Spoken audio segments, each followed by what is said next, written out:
What's up everyone, welcome back to my channel. In today's video I will be doing a little bit of cleaning and I'll be watering this plant as well. This is my philodendron. I'll put up the name on the screen. It's an absolutely beautiful philodendron. Now I wouldn't say that this is a rare philodendron, but it's not very commonly sold. So when I found it with one of the seller, I immediately purchased it because I love the shape of the leaves. They look absolutely stunning. I'm not very sure as and when the plant will mature if the leaf shape is going to stay the same. What I will do is I will check for the Google image and I'll put it up on the screen if there are any changes in the mature plant leaves. But I hope it never changes because I really love the shape of the leaves. And you can also notice that there is a lot of dust on the leaves. So I will be first cleaning up the leaves. It's on every leaf, and then I am going to moisten the pole as well as I'm going to water the pot. I'm going to show it to you how, and also add some fertilizers on the pole. You'll get a fair idea of how it is done or how I tend to do it. So first let's clean up the leaves. Now I don't tend to use anything apart from just water and a piece of cloth. Some people tend to use vinegar, some people tend to use lemon. I don't use anything. It is just regular filtered water that I use. I don't use tap water to clean the leaves because then it will leave watermarks, because I have really hard water. If I'm going to use that, that is going to leave a lot of deposits on the leaves. So I tend to use normal drinking water. I just moisten the cloth and I just start rubbing the leaves. And just with one rub itself, the leaves start to get clean and they look very fresh. A little bit of damage on this leaf, probably it had fallen down during strong winds, but the leaf is doing quite well overall. So in this way I will clean up all of the leaves. It will take some time, so I'm just going to do a time lapse so that it doesn't waste a lot of your time. You can see how fresh the leaf looks once it is cleaned. It's very important to clean the leaves because otherwise it will affect or hinder in the process of photosynthesis. The leaves should be clean of any dust. Otherwise, when it keeps getting accumulated on the leaves, it can lead to a problem and it can block the process. Not completely, but it will, especially if your plant is in less light. So let me finish up the cleaning and get back to you. So now as you can see, the plant looks very fresh, very green because all the dust has come off.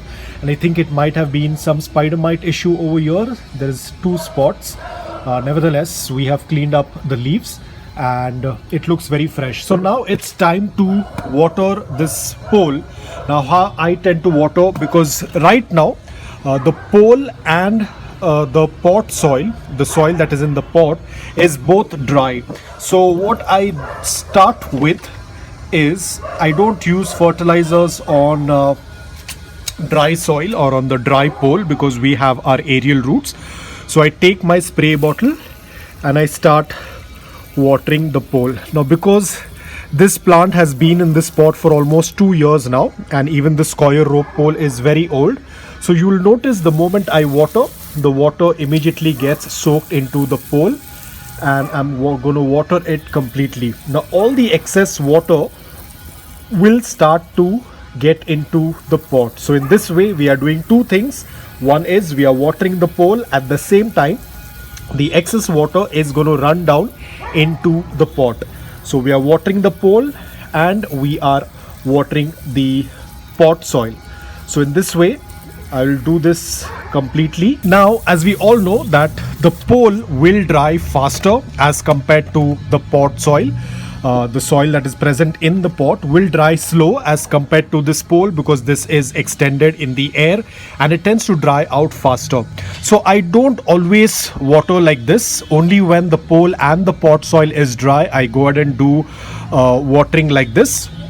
But when only the pole is dry after 2 days, I just do a light mist like this. So in this way only the pole gets misted and the excess water does not run down into the pot, because we do not want to overwater the plant by putting in excess water. Just because the pole is dry, it doesn't mean that even the pot soil is going to be dry. Always check your pot soil before you water. So 1 to 2 inches of the upper layer of soil is dry, then you can do that fine spray. But when the soil is still wet in the pot, then you can just do this mist, and this is more than enough. The entire pole is going to get misted and it is going to get moist, and that's more than enough because the pole tends to dry faster than the pot soil. So now we are done with the watering. The water has passed through the drain hole, and now we are going to add fertilizers. Now this time we will be adding fertilizers only on the pole, because this is also extremely important. This is an extended growing media for the plant. The roots are usually attached and they tend to absorb nutrients and water or moisture from the pole as well. So we also need to add fertilizers and nutrients in the pole. We also do it in the pot as well. In the pot, I added fertilizers 15 days back, so I don't need to add fertilizer in the pot, but I definitely need to add fertilizers in the coir rope. So I'll quickly show you how I tend to do it. So here is the injection that I use in order to add fertilizers on the pole. This is compost tea diluted in water. Do not use it in a concentrated form, it will burn the roots, so you have to first dilute it in water. Now the next thing what I'm going to do is, because the pole is already moist, always first moisten the pole and then use the liquid fertilizer, otherwise it will repel everywhere, so you have to be extremely careful. Now I will just position it. This will run down, especially in the root area. That's about it, because this is where ideally the roots are. So I've added some fertilizers over there. Now I will do a little bit of watering again, so that fertilizer can reach down a little bit more. Very little water, not too much. And that's about it. So we are done with the watering, we are done with cleaning of the leaves, and we have added fertilizers on the coir rope pole. So guys, that's about it. I hope that this video was helpful to you. If it was, please hit the like button, and if you're new to my channel, please consider subscribing to it. Until then, take care, stay safe and keep planting.